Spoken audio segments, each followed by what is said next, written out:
प्रिय विद्यार्थियों, आज की इस ऑनलाइन क्लास में हम पढ़ेंगे क्लास 11th के सब्जेक्ट जीव विज्ञान को। आज का हमारा जो टॉपिक है वो जीव विज्ञान के तीसरे चैप्टर से। इस तीसरे चैप्टर का नाम क्या है? वनस्पति जगत। और इस वनस्पति जगत में सम्मिलित जीव जो डिवीजन के रूप में उनके बारे में डिस्कस कर रहे हैं, और वो समूह है आज टेरिडोफाइट। इससे पहले हम शैवाल और ब्रायोफाइट क्या होते हैं जो इस वनस्पति जगत के अंतर्गत सम्मिलित हैं, उनके बारे में हम डिस्कस कर चुके हैं, उसको पढ़ चुके हैं। आप ये क्लास गायत्री विद्या मंदिर उच्च माध्यमिक विद्यालय सांचौर की यूट्यूब चैनल पर देख रहे हैं। यदि आपने इसको सब्सक्राइब नहीं किया है तो इसको सब्सक्राइब कीजिए, जिससे आप इस चैनल से जुड़ सके, नोटिफिकेशन प्राप्त करने के लिए कि भी आज कौन सा वीडियो अपलोड किया जा रहा है, कल कौन सा किया जाएगा। तो आइकॉन बेल जो घंटी के लाल रंग की घंटी का सिंबल बना हुआ है उसको प्रेस कीजिए, जिससे आप डायरेक्ट चैनल से जुड़ सके, नोटिफिकेशन आपको प्राप्त होता रहे। आप इस टॉपिक को पढ़ने के साथ साथ नोट्स बनाते रहिए, होमवर्क करते रहिए, जिससे आपकी प्रैक्टिस निरंतर जारी रहे। तो प्रारंभ करते हैं आज का टॉपिक टेरिडोफाइट। ये होते क्या है, जैसे ब्रायोफाइट क्या होते हैं, शैवाल क्या होते हैं, इसके बारे में हमने डिस्कस किया था। ठीक, इसी प्रकार के वनस्पति जगत के अंदर एक और पादप समूह पाए जाते हैं जो टेरिडोफाइट कहलाते हैं। जीवाश्मीय रिकॉर्ड, जीवाश्म के बारे में आप जानते होंगे कि पुराने समय के अंतर्गत कई भूगर्भीय परिवर्तन के कारण जीव जंतु और पेड़ पौधे जमीन के अंदर दब गए। दबने के बाद में जो मुलायम भाग थे वो तो विघटित हो गए, लेकिन जो कठोर भाग थे वो अवशेष संरचना के रूप में आज भी हमें खोदने पर मिलते हैं। तो वो संरचना जीवाश्मीय कहलाती है। उस जीवाश्म किसका था, उसकी आयु कितनी होगी, तो आयु का पता करने के लिए एक विधि का प्रयोग करते हैं, उसको नाम देते हैं कार्बन डेटिंग विधि। अर्ध आयु काल के द्वारा वैज्ञानिक पद्धति से उस जीव की, चाहे वो जंतु हो या पादप हो, की आयु ज्ञात की जाती है, कितने वर्ष पूरा पूर्व था, ये कैसा था। तो उस जीवाश्मीय रिकॉर्ड के अनुसार ऐसा जानकारी मिलती है कि लगभग 350 मिलियन वर्ष पूर्व इस पृथ्वी पर टेरिडोफाइट नामक के पादप एक मुख्य पादप के रूप में पाए जाते थे। कितने वर्ष पूर्व? 350 वर्ष पूर्व। जैसे जब डायनासोर भी उस समय पाए जाते थे, उसके साथ में टेरिडोफाइट मुख्य पादपों के रूप में विद्यमान थे। लेकिन धीरे धीरे वातावरणीय परिवर्तन होने के कारण ये टेरिडोफाइट वातावरण के प्रति अनुकूलित नहीं हो पाए, फलस्वरूप धीरे धीरे विलुप्त हो गए, और वर्तमान में उसके कुछ पादप समूह ही देखने को मिलते हैं। टेरिडोफाइट्स में हॉर्सटेल और फर्न जैसे पादप, ये इनके सामान्य नाम है, ऐसे पादप सम्मिलित है। कहाँ पाए जाते हैं ये? तो ये मूल रूप से ठंडे आवास में, जहाँ नमी अधिक होती है, सामान्य तौर पर छायादार स्थान पर पाए जाते हैं। तो ऐसे स्थानों पे ये मिलेंगे।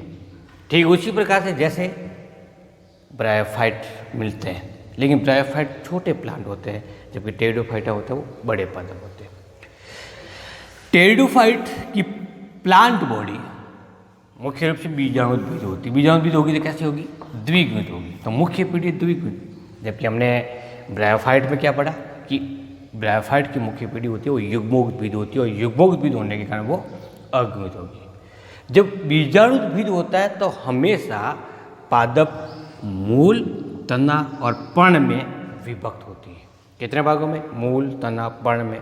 ऐसा पादप जो इन तीनों भाग में, मूल, तना, पर्ण में विभक्त नहीं होते, उसको क्या कहते थे? उसको थैलस कहते थे। तो यहाँ पर थैला बॉडी नहीं होती। जैसे फॉर एग्जाम्पल ये कुछ डायग्राम टेरिडोफाइट्स के, ये जो डायग्राम है वो साल्विया का है, साल्विनिया।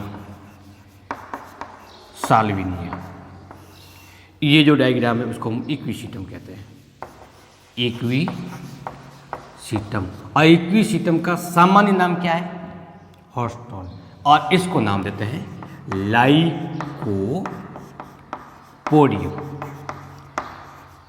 अब आपके मन में प्रश्न आता है कि इसमें जड़ तना कहाँ है, तो ये जो भाग है वो मूल कहलाती है इसकी। क्या कहलाएगी? मूल। इसकी प्रकार इसी की मूल, और यहाँ से भी निकली हुई लंबी संरचना जैसे ये मूल कहलाती है। ये इसका लंबा भाग है वो इसका तना कहलाता है। अब तना जमीन पर रेंगता हुआ भी आगे बढ़ सकता है और ऊर्ध्व रूप में हो सकता है, तो ये हो गया इसका तना। तने के साथ में छोटी छोटी क्या पाई जाती है? पर्ण पाई जाती है। तो पादप में संरचना कहाँ पाई जाती है? तो ये दिख जाती है। ये भाग कौन सी कहलाती है? पर्ण कहलाती है। अब इक्विसिटम का तना होता है वो स्पष्ट तौर पर छोटे छोटे खंडों में विभक्त होता है। इन खंडों को नाम देते हैं पर्व, और जहाँ पर दो पर्व आपस में जुड़ रहे, जैसे एक पर्व ये जुड़ा होता है दूसरा पर्व ये जुड़ा होता है, जहाँ पे जुड़ने का स्थल होता है उसको नाम देते हैं पर्व संधि। ये पर्व और पर्व संधि कैसे दिखाई देते हैं? जैसे बांस के अंदर जो छोटे छोटे टुकड़े होते हैं वो पर्व, जहाँ पे जुड़ करके एक गांठ बनाते हैं, उभरी हुई क्षेत्र होती है, वो क्या कहलाती है? पर्व संधि। तो ठीक इसी प्रकार से इक्विसिटम के अंतर्गत भी पर्व और पर्व संधि पाई जाती है। तो ये कुछ एक एग्जाम्पल्स हैं जो टेरिडोफाइट के अंतर्गत आता है। क्या क्या है? लाइकोपोडियम है, इक्विसिटम है, सालोनिया है। इसके अलावा कोई एग्जाम्पल देना हो तो क्या किसका दे सकते हैं हम? एग्जाम्पल दे सकते हैं सिलिजिनेला का दे सकते हैं, विभिन्न प्रकार के फंड जैसे मार्सिलिया का दे सकते हैं, टेरिस का दे सकते हैं, एडिंटम का दे सकते हैं, इत्यादि प्रकार के। अब इन पादपों की सबसे बड़ी विशेषता क्या है टेरिडोफाइट की? कि टेरिडोफाइट में 7 ऊतक पाए जाते थे, ब्रायोफाइटा तक नहीं पाए जाते थे। 7 ऊतक कौन से हुए? एक तो हुआ जाइलम, जो किसका परिवहन करता है? जल का परिवहन करता है, जड़ से लेकर के पादप के शीर्ष भाग तक। और दूसरा 7वां ऊतक होता है उसको नाम देते हैं फ्लोएम, वो किसका संसरण करता है? ये ऊतक खाद्य पदार्थ का संसरण करता है, पर्ण में निर्मित खाद्य पदार्थ पादप की विभिन्न भागों तक पहुंचाने का कार्य करता है। जिन पादपों में ये दोनों प्रकार के ऊतक पाए जाते हैं उन्हें सहवनीय पादप के नाम से जाना जाता है। तो टेरिडोफाइट क्या हुआ? सहवनीय पादप हुए। लेकिन जाइलम और फ्लोएम एंजियोस्पर्म की तरह विकसित नहीं होते, बल्कि सरल प्रकार के होते हैं। मूल सामान्य सरल मूल होती है जो शाखित भी हो सकती है, अशाखित। जैसे ये भाग होता है वो शाखित भाग। क्या करेगी मूल? मूल इस पादप को अधस्तर से जोड़ेगी, अधस्तर जिसके ऊपर पाया जाता है, जिससे जुड़ा होता है। और दूसरा ये जल तथा खनिज लवणों को अवशोषित करके शेष पादप भाग को प्रदान करने का कार्य करता है। दूसरा होता है तना। तना परकंद प्रारूप में भी पाया जा सकता है, अथवा विसर्पी भी हो सकता है, या फिर ऊर्ध्व हो सकता है। अब तीनों का मतलब क्या हुआ? भूमिगत तना है, जमीन के अंदर है, लेकिन वो जमीन के समांतर वृद्धि कर रहा है, तो हम ऐसे तनों को क्या नाम देते हैं? परकंद। जमीन के ऊपर है लेकिन जमीन के समांतर वृद्धि करता है, क्या नाम देते हैं? विसर्पी। और जमीन के साथ में 90 डिग्री की या समकोण पर लगा हुआ होता है, ऊपर क्या उठा हुआ होता है, तो कहते हैं उसको ऊर्ध्व कहते हैं। इक्विसिटम जैसे पादपों में पर्व और पर्व संधि होती है, वो स्पष्ट रूप से दिखाई देती है। बीजाणुद्भिद का तीसरा जो भाग आता है उसको नाम देते हैं पर्ण या पत्तियां। लीव्स होती हैं वो 2 प्रकार की होती है, लघु भी हो सकती है और दीर्घ भी हो सकती है। जब किसी पादप में लघु और दीर्घ पर्ण पाए जाते हैं उसको नाम देते हैं विषम पर्णक। क्या नाम देंगे? विषम पर्णकीय। और जब एक ही प्रकार की पाई जाए, चाहे वो दीर्घ प्रकार की हो या फिर वो लघु प्रकार की हो, तब हम उस पादप को नाम देते हैं समपर्णक पादप। लघु और दीर्घ का मतलब क्या हुआ? छोटी आकार की सभी एक समान है, जैसे ये सब एक एक प्रकार एक समान की, तो उसको नाम देते हैं लघु। और मान लेते हैं कि एक पर्ण तो है छोटी और यहाँ पे एक बड़ी पर्ण पाई जाती है, अथवा एक तरफ एक छोटी है दूसरी तरफ बड़ी, तब हम उसको कहते हैं दीर्घ विषम पर्ण की। लघु भी है और दीर्घ भी पाई जाती है। अब बात करते हैं कि इस पादप में जनन कैसे होता है, जनन की प्रक्रिया को समझते हैं। जनन मुख्य रूप से बीजाणु द्वारा होता है, स्पोर के द्वारा होता है। तो इस पादप में पाए जाने वाले बीजाणु कैसे होंगे, किस प्रकार से विभाजित होंगे और फिर एक नए पादप का निर्माण करते हैं, इसके बारे में देखते हैं। बीजाणुओं का निर्माण छोटी सी संरचना के अंदर होता है, उसको नाम देते हैं बीजाणुधानी। क्या कहेंगे? बीजाणुधानी कहेंगे। बीजाणुधानी के अंदर पाई जाने वाली बीजाणु मात्र कोशिका, स्पोर मदर सेल में कौन सा विभाजन होगा? अर्धसूत्री विभाजन होगा। और इसी अर्धसूत्री विभाजन के फलस्वरूप अगुणित बीजाणु बनेंगे। कैसे बनेंगे? अगुणित। तो ये कोशिका होगी, वो कैसी होगी? 2n कोशिका। हो गया क्लियर यहाँ तक? बीजाणुधानी की बीजाणु मात्र कोशिका में अर्धसूत्री विभाजन द्वारा अगुणित बीजाणु का निर्माण होता है। बीजाणुधानियाँ कहाँ पाई जाती है? तो बीजाणुधानी पाई जाती है पर्ण पर। कहाँ पे पाई जाती है? पर्ण पर। जिस पर्ण पर बीजाणुधानी उपस्थित होती है उसको नाम देते हैं बीजाणुपर्ण। क्या कहेंगे? बीजाणुपर्ण कहेंगे, स्पोरोफिल कहेंगे। अब फॉर एग्जाम्पल की बात करें, इस अक्ष पर बहुत सारी पर्ण लगी हुई है। एक बीजाणुपर्ण ये, दूसरी बीजाणुपर्ण ये, तीसरी ये, चौथी ये, पांचवी। तो ये सभी बीजाणुपर्ण आपस में मिलकर के इस प्रकार के एक संघनित संरचना का निर्माण करते हैं। हालांकि पर्ण होती है वो दूर दूर स्थित होती है, लेकिन जिन पर्ण पर बीजाणुधानी पाई जाती है उसको नाम देंगे बीजाणुपर्ण। और ये बीजाणुपर्ण दूर दूर स्थित नहीं होकर के पास पास में स्थित होकर एक संघनित संरचना बना देती है। इस प्रकार की संघनित संरचना को शंकु कहते हैं। क्या नाम देंगे इसको? शंकु। किसमें पाया जाता है शंकु? शंकु बनते हैं जैसे लाइकोपोडियम में, इक्विसिटम के अंदर इत्यादि भागों में। अब ये शंकु की मुख्य अक्ष, क्योंकि ये केंद्रीय भाग का अक्ष होता है, अक्ष की लंबाई बढ़ती होती है तो बीजाणुपर्ण अलग अलग हो जाती है, बीजाणुधानियाँ फट जाती है और बीजाणु वातावरण के अंतर्गत मुक्त हो जाते हैं। जनन हुआ बीजाणु द्वारा और बीजाणुपर्ण मिलकर किसका निर्माण करती है? शंकु का निर्माण करती है। यदि पादप में दो प्रकार के बीजाणुपर्ण पाए जाए, एक लघु पाई जाती है और एक दीर्घ पाई जाती है, जैसे कि विषम पर्ण की संरचना के अंतर्गत होता है, तो इसमें क्या होगा? तो बीजाणुपर्ण भी कितने प्रकार के होंगे? दो प्रकार के, लघु बीजाणुपर्ण और दूसरा क्या बनेगा? दीर्घ बीजाणुपर्ण। बीजाणुपर्ण। तो इस पर उत्पन्न होने वाली बीजाणुधानियों के नाम भी अलग अलग होंगे। लघु बीजाणुपर्ण होंगे, वो कहलाती है लघु बीजाणुधानी। लघु बीजाणुधानी, इसका मतलब इसमें कौन से प्रकार के बीजाणु का निर्माण होगा? लघु बीजाणु का निर्माण। जबकि दीर्घ बीजाणुपर्ण से विकसित होने वाले बीजाणुधानी क्या कहलाएगी? दीर्घ या गुरु बीजाणुधानी, मैक्रोस्पोरेंजियम कहेंगे। और इस बीजाणुधानी में उत्पन्न होने वाले बीजाणु का नाम क्या होगा? गुरु बीजाणु या दीर्घ बीजाणु, वर्त बीजाणु भी कह सकते हैं हम उसको। तो बीजाणु भी कितने प्रकार के बनेंगे? दो प्रकार के, लघु बीजाणु और गुरु बीजाणु। अब बीजाणुपर्ण मिलकर किसका निर्माण करता है? शंकु का। तो हो सकता है कि एक ही शंकु में लघु बीजाणुपर्ण भी पाए जाए और दीर्घ बीजाणुपर्ण पाए, दोनों भी पाए जाए। इसका मतलब उस एक शंकु में लघु बीजाणुधानियाँ और दीर्घ बीजाणुधानियाँ दोनों मिलेगी। लेकिन यदि वो सम पर्ण की है तब केवल लघु बीजाणुधानियाँ ही मिलती है।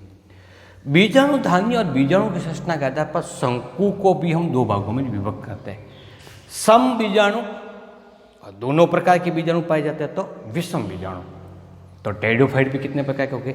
सम बीजाणु हुए, जिसमें केवल एक ही प्रकार के बीजाणु का निर्माण होगा, और दूसरा विषम बीजाणु जिसमें लघु बीजाणुधानियाँ और गुरु बीजाणुधानियाँ दोनों उपस्थित होने के कारण दो प्रकार के बीजाणुओं का निर्माण होता है। अब दोनों ही प्रकार की बीजाणुधानियों में उपस्थित बीजाणु मात्र कोशिका गुरु बीजाणु का निर्माण करेगी तो गुरु बीजाणु मात्र कोशिका, लघु बीजाणु का निर्माण करेगी लघु बीजाणु मात्र कोशिका, उसको कह सकते हैं। बीजाणु मात्र कोशिका अर्धसूत्री विभाजन के द्वारा अगुणित बीजाणु का निर्माण करते हैं। किसका निर्माण करेंगे? अगुणित। अब सपोज करेंगे अपने पास दो प्रकार के, ये तो लघु बीजाणु, ये तो गुरु बड़े आकार के गुरु बीजाणु और ये है लघु बीजाणु। तो लघु बीजाणु परिवर्तित होंगे और ठीक इसी प्रकार से गुरु बीजाणु का भी परिवर्तन होगा। अंकुरण होगा कि नहीं होगा? अंकुरण होगा। तो बीजाणु अंकुरित होकर के एक बहुकोशी के संरचना का निर्माण करेंगे, एक पादपकाय विकसित होगी। किसका निर्माण होगा? बहुकोशी की संरचना का निर्माण होगा। और ये पादपकाय जड़, तना और पर्ण में विभक्त नहीं है, तो क्या कहेंगे हम इसको? थैलस। लेकिन थैलस भी नहीं है, बल्कि इसको नाम देंगे प्रोथैलस। तो क्या कह सकते हैं अपन कि बीजाणु, चाहे वो गुरु हो या लघु हो, बीजाणु परिवर्धन के द्वारा एक अगुणित संरचना का निर्माण करेंगे, क्योंकि इसका निर्माण अर्धसूत्री विभाजन से निर्मित बीजाणु द्वारा होता है। तो बीजाणु अगुणित है तो ये प्रोथैलस पे कैसा हुआ? अगुणित। तो अगुणित इस पीढ़ी को हम क्या युग्मोद्भिद कह सकते हैं? बिल्कुल कह सकते हैं। तो किसका निर्माण किया? युग्मोद्भिद को। तो इस युग्मोद्भिद या इसको नाम देंगे प्रोथैलस। तो बीजाणु हमेशा युग्मोद्भिद का प्रोथैलस का निर्माण करता है। अब इस प्रोथैलस पर किसका निर्माण होगा? पोदानी का होगा और स्त्रीधानी का होगा। पोदानी में पुंगणु बनेंगे, स्त्रीधानी में क्या बनेंगे? अंडकोशिका। फिर वो जल की सहायता से पुंगणु स्त्रीधानी तक पहुंचेंगे। कैसे पहुंचेंगे इसके बारे में हम हल्का सा डिस्कस कर लेते हैं।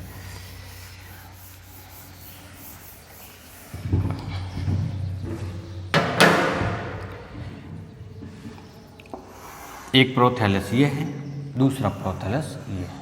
दोनों पे एक ही प्रोथैलस पर दोनों जनन अंग पाए जा सकते हैं, अलग अलग प्रोथैलस पर अलग अलग जनन अंग पाए जा सकते हैं। जब सम बीजाणु पादप है तो उसके सभी बीजाणु का आकार एक समान होने का एक ही प्रकार के प्रोथैलस बनेगा। लेकिन जब गुरु बीजाणु और लघु बीजाणु विकसित होते हैं तो लघु बीजाणु के द्वारा नर प्रोथैलस का विकास होता है। किसका होगा? नर प्रोथैलस के द्वारा। और गुरु बीजाणु से मादा प्रोथैलस विकसित होगा। मादा प्रोथैलस।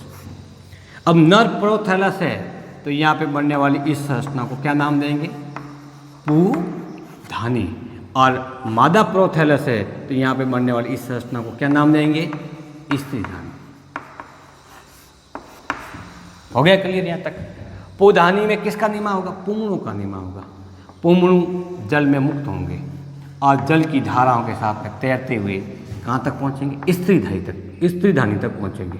यहाँ पर पहुँचने वाले एक से अधिक पुंगणु स्त्रीधानी प्रवेश करके अंडकोशिका से निषेचित हो जाते हैं और निषेचित होकर किसका निर्माण करते हैं? एक द्विगुणित कोशिका बनाते हैं और इसी द्विगुणित कोशिका को हम युग्मनज नाम देते हैं। क्या नाम देंगे? युग्मनज। हो गया क्लियर यहाँ तक? टेरिडोफाइट को निषेचन के लिए जल की आवश्यकता होती है ताकि पुंगणु आसानी से तैर करके स्त्रीधानी तक पहुँचे। लेकिन जल आवश्यक तो है लेकिन कम मात्रा में होता है तो भी ये प्रोसेस संपन्न हो जाती है। लेकिन ब्रायोफाइटा में जल अनिवार्य रूप से उपस्थित होना जरूरी है। अब आपके मन में प्रश्न आता होगा कि पुंगणु तो जल के अंदर मुक्त हो जाते हैं, चारों तरफ फैल जाते होंगे, उसके बाद में वो स्त्रीधानी की ओर ही क्यों बढ़ते हैं? उसकी ओर क्यों जाते हैं? इसका मुख्य कारण क्या है कि इस स्त्रीधानी की कोशिकाओं के द्वारा विशेष प्रकार के रासायनिक पदार्थ जल में मुक्त किए जाते हैं। क्या किया जाता है? रासायनिक पदार्थ। उन रासायनिक पदार्थों से आकर्षित होकर के ये पुंगणु स्त्रीधानी की ओर गमन करते हैं। अब रही बात युग्मनज की, तो युग्मनज कहाँ होगा? इस प्रोथैलस के अंदर विकसित होगा। युग्मनज कैसा है? द्विगुणित। ये वापस अंकुरित होकर के द्विगुणित पादप का निर्माण करेगा और उस द्विगुणित पादप को हम क्या नाम देंगे? बीजाणुद्भिद। हो गया यहाँ तक क्लियर? युग्मनज से वापस क्या बनेगा? बीजाणुद्भिद बनेगा। अब बात करते हैं कि इस टेरिडोफाइट के कुल कितने वर्ग हैं? टेरिडोफाइट को वैज्ञानिकों के द्वारा कुल 4 वर्गों में विभक्त किया गया है। कितने में? 4 वर्गों। पहला जो वर्ग है वो साइलोप्सीडा वर्ग कहलाता है। वर्ग को या इंग्लिश में हम उसको क्लास कहेंगे। तो क्लास साइलोप्सीडा, इसमें कौन सा प्लांट है? साइलोटम इसका उदाहरण है। दूसरा वर्ग है वो लाइकोप्सीडा है, इसमें लाइकोपोडियम और सिलेजिनेला जैसे पादप रखे गए। तीसरा स्पिनोप्सीडा है जिसके अंदर इक्विसिटम आता है, और चौथा टेरोप्सीडा है जिसमें टेरिस और एडिंटम या ड्रायोप्टेरिस जैसे पादपों को इस वर्ग में रखा गया है। तो टेरिडोफाइट के कुल कितने वर्ग हुए? 1, 2, 3 और 4। ठीक इसी प्रकार से शैवाल के हम वर्ग पढ़े थे 3, ब्रायोफाइटा के 2 और टेरिडोफाइटा के कितने पढ़ रहे हैं हम? 4 वर्ग पढ़ रहे हैं। तो ये एक सामान्य सी स्ट्रक्चर और जानकारी थी टेरिडोफाइट की। अब इस टेरिडोफाइट पादप का या इस समूह के पादपों का महत्व क्या है? आर्थिक महत्व भी तो होता है पादपों का। तो ये एक बात तो फिक्स है कि प्रकाश संश्लेषण सभी पादप करते हैं और ऑक्सीजन वातावरण के अंदर मुक्त करते हैं, कार्बन डाइऑक्साइड का अवशोषण करके उसको कार्बनिक पदार्थ के रूप में बदलते हैं। तो ये एक बेसिक करैक्टर है जो कि हम सामान्य तौर पर नहीं लिखते। इसके अलावा कौन से लक्षण होते हैं? जैसे औषधीय महत्व का होता है, खाद्य पदार्थ के रूप में होता है, सजावटी पदार्थ के रूप में होते हैं। तो मुख्य रूप से टेरिडोफाइट्स को सजावटी पौधों के रूप में घर में अथवा उद्यान में लगाया जाता है। कैसे रूप में? सजावटी पादप के रूप में। जैसे एक एग्जाम्पल है सिलेजिनेला का। क्या नाम है? सिलेजिनेला। ये पादप की विशेषता क्या? ये मूल रूप से इसकी कुछ प्रजातियां होती हैं वो रेतीली या मरुस्थलीय स्थल में पाई जाती है। हालांकि टेरिडोफाइट कहाँ पाया जाता है? ठंडे स्थान में पाया जाता है जहाँ पे नमी अधिक होती है उस स्थान पे। लेकिन इस पादप की एक या 2 प्रजातियाँ मरुस्थलीय स्थल में पाई जाती है। अब वहाँ पर मरुस्थल है तो शुष्कता होगी, जल की कमी होगी, तो एक नए प्रकार का होगा। लेकिन उसको सजावटी के रूप में उपयोग में लेते हैं। कैसे लेते हैं? सजावटी का मतलब समझते होंगे आप। घर में हम छोटे छोटे गमले रखते हैं सुंदरता बढ़ाने के लिए। उद्यान में अलग अलग प्रकार के फ्लावर युक्त प्लांट लगाते हैं, अलग अलग आकार के लगाते हैं जिससे उसकी सुंदरता बढ़े। उनको हम सजावटी पौधों के रूप में जानते हैं। तो सिलेजिनेला सजावटी के रूप में होता कैसे? इसमें एक विशेष गुण पाया जाता है कि जब पादप को जल नहीं मिलता अर्थात शुष्क अवस्था आ जाती है, उस स्थिति में ये पूरा पादप संकुचित होकर के गेंदनुमा हो जाता है, गोल गेंदनुमा हो गया कंप्लीट। अब यदि उस गोल गेंदनुमा पादप को हम एक बोतल के ऊपर रख दें, किसके ऊपर रखें? बोतल के ऊपर। बोतल के अंदर पानी भरा हुआ है, तो इस पानी की नमी को अवशोषित करेगा ये, और अवशोषित करने के बाद में 2 या 3 दिन के बाद में ये वापस पूरे पादप के रूप में विकसित हो जाएगा। कैसा लगेगा? अच्छा, सुंदर पादप के रूप में ये विकसित होगा। एक बोतल के रूप में कहीं भी उसको रख दो, सुंदरता बढ़ेगी नहीं बढ़ेगी? तो इसीलिए क्योंकि ये पादप शुष्क हो जाएगा फिर वापस एक पादप के रूप में विकसित हो जाता है, इसीलिए इस सिलेजिनेला को पुनर्जीवी पादप के रूप में माना जाता है। किस रूप में? पुनर्जीवित हो जाता है, रीजेनरेशन प्लांट के रूप में इसको माना जाता है। इसके अतिरिक्त भी लाइकोपोडियम है या फिर फर्न की कई प्रजातियां हैं, इनको हम उद्यान के रूप में या घरों में सजावटी पौधों के रूप में लगाया जाता है। तो आज का हमारा ये टॉपिक टेरिडोफाइट के सामान्य लक्षण के बारे में हमने जानकारी प्राप्त की। ये टॉपिक समाप्त होता है।